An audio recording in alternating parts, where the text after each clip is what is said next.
Hello, this is the Podsquad with only me, Nick, again, and today I'm going to be talking about the new Bethesda announcement that they've got 7 projects that they're working on, which is quite a lot for their studio because, well, it's a large studio, but it's not like Activision or Ubisoft or like someone like that, so a lot of projects going on at the same time, and a lot of people are really excited because the quality of the games from Bethesda are great.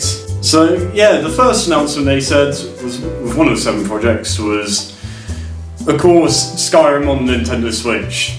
You saw this in October with the Switch advertisement, the Switch announcement. It seems pretty good. It looks. I don't know if this is the remastered. It probably is, knowing that the other 2 consoles, PS4 and Xbox One, have the remastered version on their consoles. But there's also a lot of different things about the controls, if you can use motion or stuff like that. I'm not too sure. I think that will be with the next announcement. But it's good to see Nintendo are actually taking on third-party developers now, which they haven't done since the GameCube. I know I mentioned that in the Nintendo Switch video. But yeah, that's something good. It's good to see Bethesda working with Nintendo. The next one is Fallout 4 on the virtual reality, on VR, virtual reality. They haven't really said too much. They said there's going to be all the DLCs on it once they're all out, because they're still working on some DLCs. But it's good, especially when you're in first person, especially the first few scenes of Fallout 4 when you see the nuclear bombs going off. I can see you, I'll be crapping myself. And there's also different things like when you just get out for the first time out of the vault, all the different things and that, and it's good to see that they're working on that. The only issue is, with Fallout and a lot of the RPGs, there's a lot to do. They're a lot long. Fallout's a lot longer than the other VR games that are out at the moment, so I don't know if they'll be able to keep people playing it, or it might just be like a sort of novelty sort of thing, like, oh yeah, we'll play like the first few bits, but we won't play the whole entire game because that'll just be a bit too much. And also going back to Fallout DLC, they have announced they're not done yet. There's going to be some smaller DLCs. Personally, myself, I've played Fallout 4, released it, but I haven't played any of the DLCs. I'm hoping that they're going to do a good one, like the theory with the one on the moon. That would have been amazing.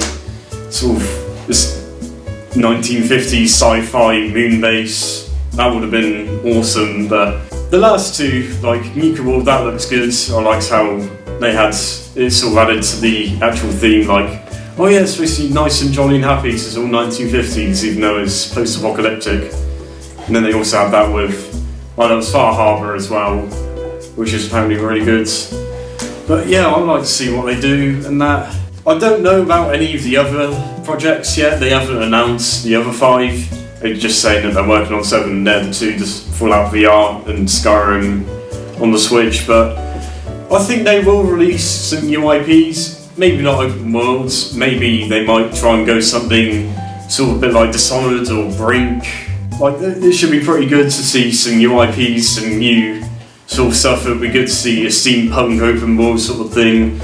And the Elder Scrolls does have quite a bit more competition now ever since Skyrim came out, with Witcher and also just other fantasy worlds as well, such as Game of Thrones that came out. And I'd like to see if they want to try and do something which is different to Elder Scrolls, but it's still a fantasy sort of setting thing. I think that'd be one of the projects. I think they'll probably do another sort of one with guns, weapons sort of thing, and that. I don't think it will be open worlds, but yeah, we'll just have to see, and we'll have to see what they're doing. They haven't announced any of the people that they're working with. Well, they might have from now, but at this time of the video being made, there's no news, so we don't know if it's going to be, oh yeah, it's going to be a racing game, which I doubt it will be, but yeah. And the final one, which I really want them to bloody do, is the new Half-Life 3 Elder Scrolls 6. They still haven't announced anything, which is pissing off a lot of people. Well, I don't know, they're pretty patient, but like, they don't really care, they just want to know, like, oh yeah, there are any other details apart from it, oh yeah, they are actually working on it. But no, there's no more information, not since we've done our last Elder Scrolls video, which was about the Skyrim Remastered before that came out. And it was just like, oh yeah, it's the elephant in the room. Practically said that again, like, we're working on it, but we've got projects ahead of it first, which should be alright, which should work. So yeah, hopefully you enjoyed this video. This has been the Podsquad with me, Nick. Have a good morning, afternoon, evening, or night.